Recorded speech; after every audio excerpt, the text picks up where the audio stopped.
Moving the pieces. Married 18 years, 5 kids, 38 and 36 years old. My wife recently rejoined the military as a reservist. About 2 years ago, she had to attend a month-long training. She was also training with another male and was often with him at lunch and sometimes dinner. She told me all about him and that he was about to X and she felt compelled to minister to him. I was not super comfortable, but she did not hide their conversations and swore she was not attracted to him. I even Skyped with her and him once when we were trying to figure out a travel voucher. I told her to be careful and maintain the boundaries we have in our marriage. I had sent her an email saying this and found it recently. This dude was never a problem. I have since read all their messages on FB and text. However, there was a guy she found attractive there. She says she told me about him that first week, and she probably did as she is usually honest about that kind of thing. I remember from this time period she had become kind of cold and have 2 emails telling her as much. Again, found recently in my research. Fast forward to January this year. Her phone was open one day and I see a message from a guy I know she talks to from time to time, mostly about cars. They both drive Corvettes. The message from this dude was asking her what she was doing this weekend. She stated something like we were going to go see a movie, I guess, as if she was not happy about it, and indeed proceeded to say how she doesn't like going to the theater. I was slightly hurt by this, as we maintain tight boundaries, and we have agreed not to have close friends of the opposite gender or message with them about anything of consequence. A few days later we were arguing about something and I brought it up. I asked how much they talked and about what. She said once a week and about cars. We were arguing about something different and a short time later I asked her to see her phone and read through about a week's worth of messages. She was talking to him a lot and complaining about things I did. I left the room and we didn't speak most of the weekend. The next day she did, however, send me an email that she knew it was wrong and deleted the conversation and blocked him on FB. I wrote her a message saying she shouldn't have deleted the messages because she knows I would want to read them. Anyway, that Monday, she drove me to the church so we could talk. She proceeded to tell me that FB dude was just a friendship, but since I was so upset about it, and to avoid a trickle-truth event at some point down the road, confessed she had an EO with the guy from her training. Not the ex himself one, the one she was attracted to. I immediately jumped out of the car and started to walk home. I briefly came back to ask her what physical contact there was and she said none. I left town and we texted through the night. She also sent me an email explaining everything. I will post that in another post. Basically, they started going to dinner as a threesome. At one point he sent her a text saying, "I think you like me," to which she thinks she wrote, "I can't like you, I'm married." At this point she told a friend she thinks I'm in over my head, but felt this dude also was depressed and needed a friend. My wife is a MA in psychology and counseling. He also tried to get her to switch reserve units to his, and she told him I don't think we should work together. So, it was clear to both they were attracted to each other. Eventually he asked her to go to a movie with him one Sunday night when she was driving back to base after being home for the weekend. She told him no, go with the other guy, etc. He said he wasn't asking for marriage and she eventually agreed. She felt bad the next day but decided to not tell me because I was already upset about the other guy, ex himself guy, and that she thought I would react badly. For the next 2 weeks they went to dinner once, to a bar with friends, to a bar alone, and back to his apartment to watch a movie. Obviously that night was the greatest concern. She says he sat on a chair and she on the couch, and he talked about his ex-GF for hours. When it was time for bed, he tried to get her to just sleep there. She said no, and he said it was late and he didn't want to drive. She said she would walk to the hotel then, and that he agreed to drive her back. During this time, he also made several comments she took as physical. One of the nights when he was dropping her off, he said one again. She asked him if he was implying something, and he said yes. She asked him if I said come on up to my room, what would you say? He said something like why the heck not? She said he would have to marry her and she was already married. From that point on he would send texts like want to make out, and crap like that. She left her training, and on the first drill weekend that month, she went with him to a B-day party and a concert.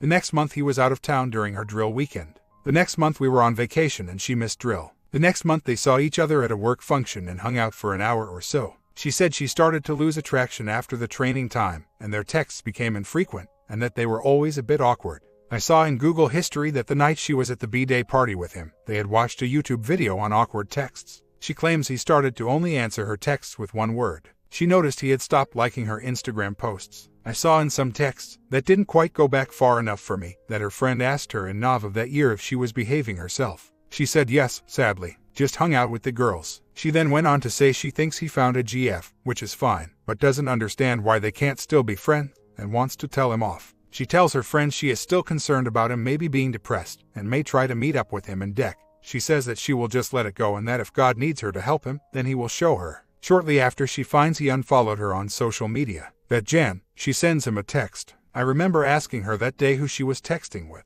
and she said just some guy from training she knew. She had just sent a joke about him not running people over, and he came close to her and some coworkers while in a parking lot. She says that is the last contact she ever had with him. I work for a law enforcement agency and tell her I would recover all of the texts. She said she has nothing to hide, but that I won't like seeing all of their messages. She took no steps to stop me. Of course, our device was down. I also messaged the FB guy. He said nothing inappropriate was ever said, and he copied 800 pages of their texts over the past year and a half. My wife has put off allowing him to send it, first wanting to see what our counselor said. We started counseling, and then till after a business trip.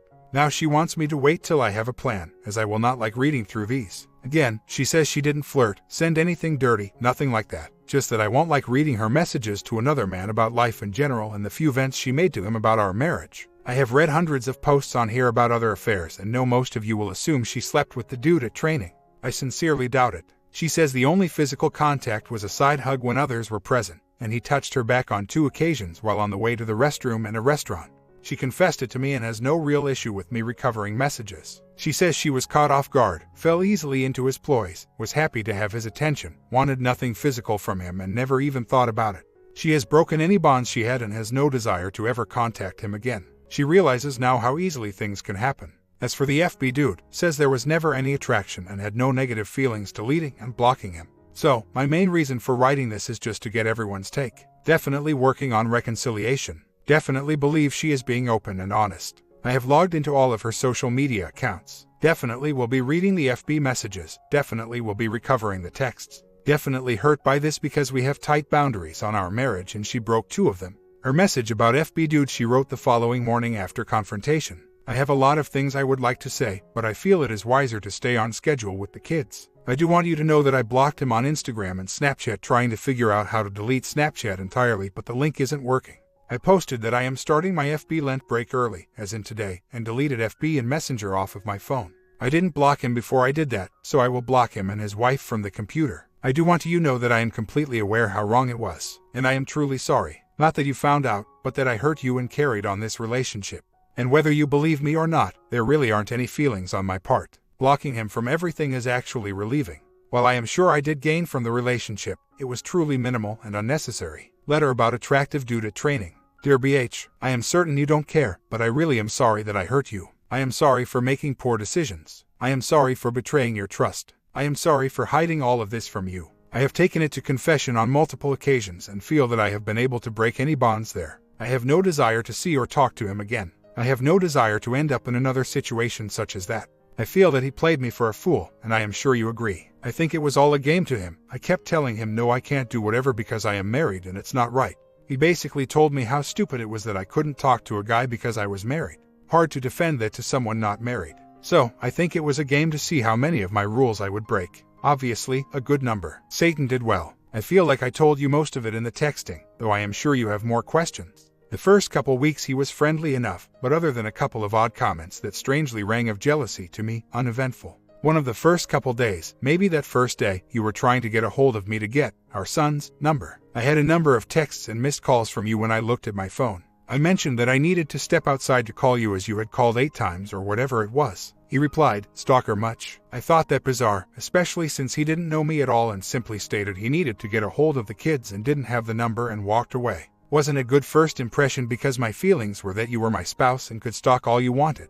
Except that wasn't stalking and you didn't stalk me. Perhaps you should have. I cannot recall the other comment at this time. I just remember thinking he sounded jealous, and thought, what the hell, you aren't my anything, why do you care? After the first couple weeks, he came to dinner with himself dude, and I was so relieved to spend any time with someone other than himself dude, especially because he was a mess, could talk of nothing but his girl problems for hours. Working with someone, eating lunch with someone, eating dinner with someone, and having that someone talk all that time about his problems is quite overwhelming. Add in that himself dude was causing marital stress. You were constantly pissed, not that I blame you, but you wouldn't look at it logically, and even when I came home on the weekends you weren't interested in spending time with me. It was a crappy time. So, we texted a few times. Couldn't tell you what about, nothing of consequence. I can only remember saying anything negative about you twice. Once when there was shock, I hadn't seen the latest Star movie and I said because you went without me. And once when your mom was up and you were driving people around in the Corvette while I cleaned bathrooms. While driving back to base, one Sunday he asked if I was back and wanted to go see the movie.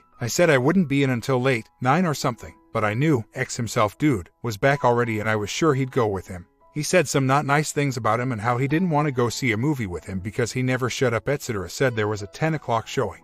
I said I would see if X himself dude would want to go that late. He flipped out about how I couldn't go anywhere without X himself dude. I replied that I was married, I couldn't be going to movies with other guys. He gave me some sob story about how his life sucks and he just needs to get out and relax or whatever, and he was tired of going to movies alone and it was just a movie, not a proposal, etc. I felt bad, though it's just a movie. I am sorry. It really was a terrible movie and I probably slept through half of it. Not that that matters. I'm still shocked that he could make me feel guilty and that I went. I am sure you are too. I wish I had gone back to my room and told you and apologized, and that was the end of it. I only had like a week left. We went to get dinner the night before I left, I think. Some Mexican place. And then went to a bar downtown. I went to a bar with him another night, but another couple guys were there, too. A concert, like I said, he was planning to go with a guy from work but surprised him and the guy couldn't go. He said he asked around and couldn't find anyone who was free. It was drill weekend and originally, I had a great excuse because it was the night of some girl's baby shower. Then, some girl didn't come that weekend. So, I stupidly agreed, again because he played the pity card. I think that was the last time I saw him, other than for a bit at the wing picnic in September. We chatted with some of the other people we knew, nothing then except me making a comment about someone's cute baby and him asking me if I wanted to go make one. I said no thank you. He never directly propositioned me other than that. He said he was going to shower and asked if I wanted to join him. I said no thank you. He made a comment a few times about how he'd try anything once. I don't remember the context, but the first time the comment was just odd to me. The second time I was like, is he implying something? The third I asked if he was implying something, and said I was married. He said something to the affirmative. I was shocked. I am sure you are not, but I really was. I clarified, so if I said come on up to my room, what would you say? He replied that he'd say why the hell not or something to that effect. Even knowing that I am married. Lots of girls are technically married. That doesn't mean they are looking for something. I wanted to tell him that was the worst pickup line ever. Definitely didn't make me want to do something I'll try anything once. Wasn't feeling special with that one. But I just said I'm not. Sorry, and walked away. He messaged me on the computer one drill weekend, still in that time frame. Some guy saw it come up, asked why I was talking to him. Proceeded to tell me that he was a douchebag who kept trying to sleep with his wife when she got to base. They were broken up at the time. Said stay away from him. While I wish he'd said something sooner, not sure I'd have listened because some guy hates everyone. I am sorry. I am not only sorry for you but for me. I am super disappointed in myself, especially because in hindsight he is not worth my time, much less my marriage. For a few brief seconds he made me feel special and important, but as I got to know him, I realized he is quite the narcissist and I doubt he could tell you much of anything about me. He didn't ask, he didn't care. He was looking to meet his needs and I guess I was, too. Thankfully, our needs weren't the same. I learned a lot. That I have to pray more and desire less. That I need to make my boundaries clearer and stronger. Perhaps I need to write them out. That someone paying attention to me has their own agenda. I feel stupid. I don't feel heartbroken. I don't miss him. I don't want anything to do with him. I just feel like I was played. Thankfully, I didn't totally lose. But I could have, and I don't want to take that chance again. I don't want to look or feel stupid. I don't want to lose my marriage. I don't want to lose my career. I don't want to lose you. No, I am not happy with our marriage, but it's been worse. There is not another soul on this earth that I would even consider spending my life with. Everyone has baggage and issues, and I am grateful to have the ones we have and have you to carry that cross with. We've come a long way. I know that this feels like it's a giant step back, but I feel the same hope I felt with all that we went through before. Maybe this will actually be the time we can build the house on a solid foundation. If we can excavate it level, I think that the foundation is finally prepared to hold the house. But we need some major changes. Prayer, lots of it. I need you to pray for me. I always feel awkward asking you to, and therefore usually won't. But you're the most powerful prayer warrior I have. You are praying for me is beyond anything. We need some serious effort put into our relationship. I am open to counseling if you want to try that. But at the least, a scheduled, specific program that we do regularly. More open communication, less of your phone. I am sorry. I do love you. And I am leaving the ball in your court because I don't know what you want or need. I won't touch you. I won't invade your space. I'll try to hold my tongue. I'll be honest. I hope you'll forgive me and we can find a way to really have that marriage I've always wanted. As a team, my comment, your wife has a master's degree in psychology. She is no innocent bystander. She went on dates with this guy and went to his apartment. I do not believe that she did not have sleep with him. She went on dates on several occasions. From your posts, he had quit contacting her, but she pursued him. Also, it is apparent that this guy is married and is a player. He blocked her from his social media. She texts him to bait him back to her and he did not pursue as she hoped. She fell back to you. She knows the consequences of her actions but took it anyway. Now she is playing the Christian prayer card. Man, she is playing you in her little finger. I don't have any advice for you other than see a psychologist to set your mind in the right direction.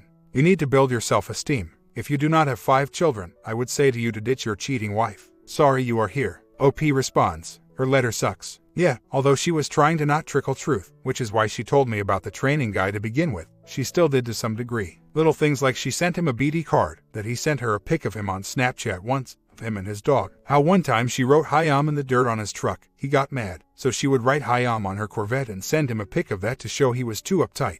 She also made it seem like it was all him in that letter that he pursued, but I have since learned she is the one that initially started texting him. However, I do believe this dude is a partner predator, based on what her coworker said. She also initially made it seem that she more or less ended the relationship by not reaching out to him, but it appears now that it was the other way around. I asked her about that text in January 2019, how if she was truly over him, why would she contact him again? She said she didn't know, maybe to prove there was nothing there, or maybe because she was still trying to be friends. She admitted she probably would have gone back out with him if he had asked. I am guessing he lost interest because he was not getting anywhere. He was on to a new project, most likely. I firmly believe it would have ended in a pee if he had not lost interest, if it indeed never got physical. It seems many girls will give in just to continue getting the emotional high of the relationship, even if the pa is not what they want. There was no 2-year affair. The training dude she went out with was 3 to 4 months. They went out a handful of times at the end of June, beginning of July 2018. Training and the July drill weekend, which was the last weekend in July. She also, about a year ago, put Life 360 on all of our phones and that tracks our whereabouts. I obviously asked her after these revelations if she did that to help her control herself, but she said no, just that she thought it would be a good thing for our family. We have a teenage driver. The FB dude has been her friend for 5 years. They would go months without talking, then talk for a period of months, then nothing again, etc. The messages he copied to send to me are from early 2018 to January 20th. He said they didn't talk between Feb to June from 2 years ago, then started talking a lot in July of 2018 till present. My wife told me she has only been talking to him a lot for the past year or so. That mostly jives with what he is saying. 800 pages though, dang. I have met the FB dude when we bought his Corvette wheels off of him. He lives several states away, however. She has never tried to hide her phone and I have always had access to her accounts, including email, if I wanted to. I was surprised she would not try to be more careful when training dude was sending the want to make out texts. Her response was that I just never paid attention, so she wasn't that concerned. She would either not respond or say, no thanks, and then delete the texts. The other thing we have been through in our marriage is pornography. She and I agreed that it has no place in our marriage, especially since I hide it and lie about it. The more research I do, the more I come to the conclusion porn use is bad, bad, bad. I remember barely being able to get an erection with my wife because I was so into porn. It changes your brain and is addictive, more and more studies are confirming. That being said, if anyone on here uses it and his wife agrees, is part of it, or knows about, then I can't comment, other than read the studies and make an informed decision that is right for you. My main problems now are 1. Dealing with the feelings of betrayal. They say it is hardest for those who least expect it, and boy did I not suspect she would ever go out on a date with another man. 2. Rebuilding trust when she is gone once a month with tons of dudes around, many of which are not local like my wife and stay at a hotel. 3. Wondering if she is being truthful about the very limited physical contact they had. 4. Wondering what will happen if someone much more charming and skilled comes around. She has admitted someone else may have gotten farther with her if she had been played better. I will get the FB messages ASAP. I told her the other day she needs to stop holding off for the right timing. The problem is this dude won't send it without my wife's permission. She wants me to take off work and she will find a babysitter. Sounds reasonable. As for the deleted texts, I have to wait till our digital forensics guys get their new crap up and running. If I find out she has been lying when I read the deleted texts, I will make the appropriate moves. Oh, and she has shifted the crap out of this. I do accept responsibility for mostly ignoring her when she says she is unhappy, but like you said, and she has said too, there is no excuse. Do you guys have the same experience where your wife says she is unhappy and you can't understand where in the world she is coming from? I have always viewed our marriage as strong and fulfilling, but she has many times through the years hit me with emails or talks saying she is unhappy. Guess I need to pay more attention and not be so comfortable. First, it's my phone, not my wife's. It is now in the possession of my son. I told our digital guys why I wanted to recover texts, in addition to seeing how their system works. Our regional director came in and was told we were running one of my old phones. I can see your point, though. I would never use NCIC or something like that for unethical purposes. But I contacted a PI and may just have him run the phone. It was almost 2 years ago, and my son has been using it for the past year, so I doubt there is much left to recover. It's probably all overwritten. I sent an email to the OM, basically told him that, as he knows, I am a federal agent and know several military agents on his installation. Which is actually true. I told him I have recovered all of the texts and considered turning them over to the military agents for harassment. Which is not true. I don't have the texts, nor would I turn him in. I told him I know all the times they hung out and all physical contact. I mentioned a few of the places they hung out to prove I had talked to my wife, and left the physical contact part vague, as my wife says there was none other than him touching her back twice and one sideways hug while others were around. This was the response. Yes, I met WW during training at military base. I was going through, ending a time in my life where I wasn't very happy. WW was very polite and caring and seemed to be having some issues herself. We hung out a few times, exchanged stories, and just enjoyed each other's company. Nothing physical. Yes, temptation was there, but I would never do anything extreme to jeopardize that. Yes, hanging out wasn't the smartest thing to do. But honestly, that's all that it was. I felt uncomfortable the more we hung out, knowing that it was wrong with her being married and very committed to her religion and family. As I knew she had things to figure out, and I so realized I wasn't making anything better for anyone with my presence. So, I removed myself from the equation in all ways I possibly could and cut contact.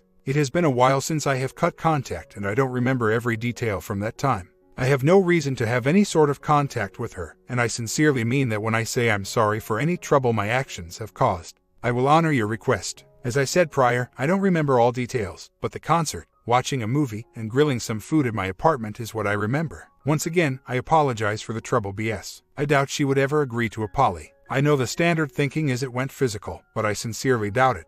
I think this dude would have hung around. I also don't think she would have told me about him if it had gone physical. Remember, she confessed the relationship to me to avoid trickle truth based on me finding out about FB dude. What can I do? I am not willing to divorce because there was a chance it went physical, or for her refusal to take a poly. She has said over and over she made it clear to this guy he was not getting any. I believe that's why he left. Not because he realized he wasn't doing any good, as he said in his letter, but I fully realize I could be sadly mistaken. She believes she only directly lied to me one time throughout all of this. That is, when I asked her one night if she was out with X himself boy, she said no. She was out with him in the On another note, she is still blocking me from getting the FB messages from guy number 2. Again, she says there was absolutely nothing inappropriate, such as confessed feelings or anything dirty in nature, or even any flirting. I agreed to take a vacation day from work, but now she wants me to get a hotel and read through them, or she wants to leave town with the kids. I think that is ridiculous. I have not acted like an idiot at all during this process. I have called her some choice words, but have not lashed out physically in any way, to her or walls or anything.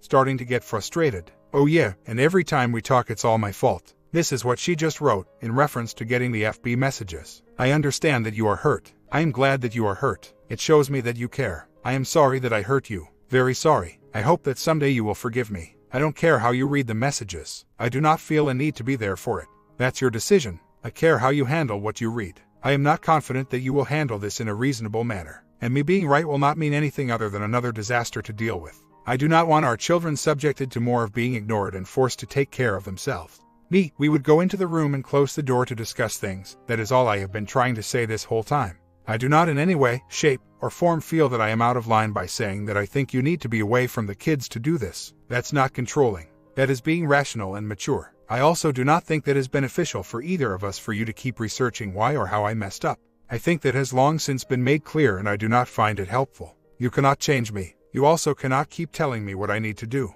I do not need 700 articles that say women and men should not be friends. That has never been questioned. If you are struggling with this, you can research it for your own self. You can tell me things you request of me, things that would build trust, etc., but you can only work on you. You are telling me what I should have done does nothing but further divide us. I will only change when I decide I want to change and under my own power. It doesn't work any other way for any human on earth. The only way you could possibly change me is through prayer. What you have been doing is exactly what every book and speaker have cautioned not to, highlighting the parts that you think are applicable to your spouse, but forgetting that plank in your eye. It is not helpful to either or us or our relationship with each other. As for discussing, I don't know what you are planning to discuss that you think will be beneficial and can be done in a loving manner. If you plan to read this, say okay, overall this is exactly what you said it was. I see some things I would rather not, but no, you were not flirting or having a relationship that was physical in any way with this guy. So, I got my answers. I don't like reading all this and I don't think it was appropriate, so I ask that you refrain from doing it again. That is reasonable. If you plan to read it and tell me everything, I said that you find out of line or everything you think from your point of view is untrue, or if you plan to ask me to explain completely innocuous statements because you are looking for something that wasn't going on, I have no interest. My comment: you need to grow a pair and walk away. That is the only way she is going to realize how serious this is. The blatant disrespect in that letter would take me straight to the best Shark D lawyer within 500 miles. I could not put up with someone having an EA and then telling me how I had to deal with because she won't change and making up BS about how you will take stuff away from the kiddos if, when you read the letters, that letter is written like what you would write to someone breaking into your house, not to a BS. Part 2 ending coming in a few hours. See you in the ending.